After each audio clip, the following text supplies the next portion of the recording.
あの気持ちの正体。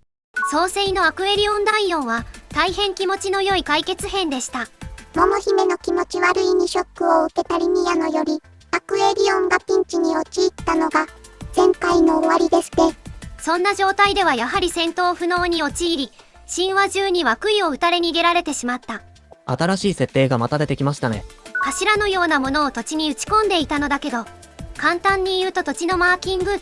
一本打ち込まれただけならその周辺を封鎖すればいいのだけど、半径15キロ以内に3本打ち込まれトライアングルを形成されるとそこは神話宇宙の領土にされてしまうらしい。だが1本打たれた状態なら打ち込んだ神話中を撃退すれば取り返せる。おそらく中盤以降で2本打ち込まれて積み一歩手前か3本形成で完全に積んでしまう展開がありそうだね。3つのトライアングルは3人のエレメントによる合体とも重なりますね。おそらく意味がある設定だと思われるね。というのも劇中でうなぎの神様にまつわる伝承が出てきたのだけど、どうも今回メインだったリミアと桃姫とはあまり関わりを感じない。それは人間の娘に恋してしまったうなぎの神様が切った自分の頭を娘に埋めてもらい、そこから2本のココヤシの木が生えてっていう愛のエピソードだったんだけど、埋めた先から天に向かって何かが高くそびえ立つ。神話中が打ち込む杭とうなぎの首から生えてきたヤシの木が同一ではないかということですか。そういう風に捉えると神話中が攻め込んできている理由も、誰かの過去生が堕天使族と許されない連に落ちてしまったからにつながるんじゃないかな。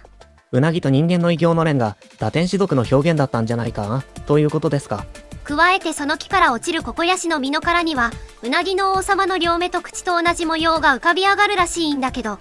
それがどう見ても正三角形のトライアングルを描いてるんだよね。何らかの伏線として注意しておいた方が面白いと思うね。ただ不可思議な点も多い。杭は1本、生えたヤシの木は2本。そしてなぜ相手はうなぎなのか。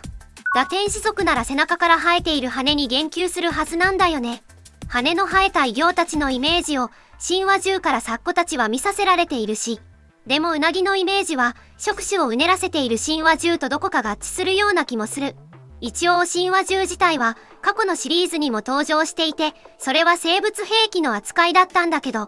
その神話中の設定、あるいは堕天使族の姿々も含めて一新されてる可能性はあるよね。羽の生えた悪魔の姿を見せて、これが堕天使かとサッコたちに思わせる。ミスリードの演出っぽい気もするんだ。1話の左右の葬式もエレメント選出を隠蔽するための工作ではないかとトシが推測していましたが、結局それは外れてましたからね。登場人物たちが勝手に納得している説をそのまま受け入れない方が多分いいのよね。全方位を信じられない緊張感ある謎解き、オリジナルアニメの醍醐味って感じがしてこないかい。外れていたらちょっと恥ずかしいですけど、視聴者の皆様の意見も聞いてみたいですね。肝心のストーリーはどうだったんですか。リミアと桃姫の関係が何かおかしいのは過去生が関わっているのではとの考察があったけど、ズバリそれが理由だと明かされて、過去生では2人は姉妹だったんだよね。だからリミアの執着は恋心ではなく姉への愛情だったし、桃姫が不自然にリミアへ優しかったのも姉妹愛だったということなんだろうね。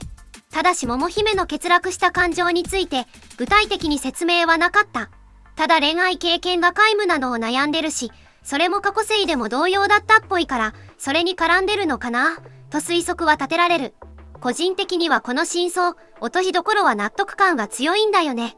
この2人を恋愛で結んでしまうと、後々で描ける幅が狭まってしまうだろうし、